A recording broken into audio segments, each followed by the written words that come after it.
Do you have.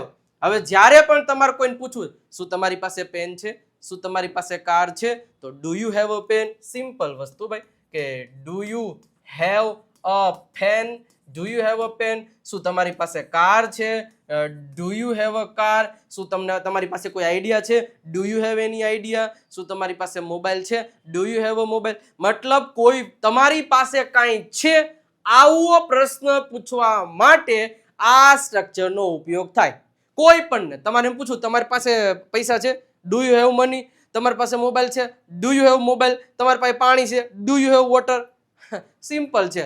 જુઓ કેટલાક વાક્યોની practice કરીએ. શું તમને તાવ આવે છે? હા, બીમારી હોત ને કહી શકો. તમને પેટમાં દુખે છે, do you have a stomach એક. શું તમને માથું દુખે છે, ડુ યુ હેવ હેડેક.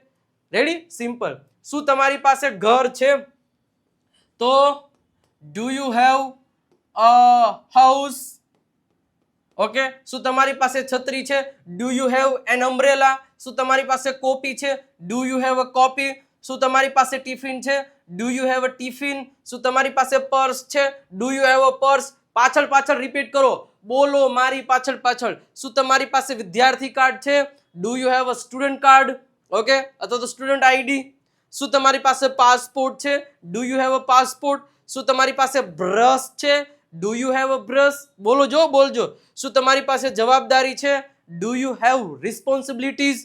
શું તમારી પાસે ઇંગ્લિશ ગ્રામર બુક છે? નથી, મંગાઈ લેજો. Do you have English grammar book.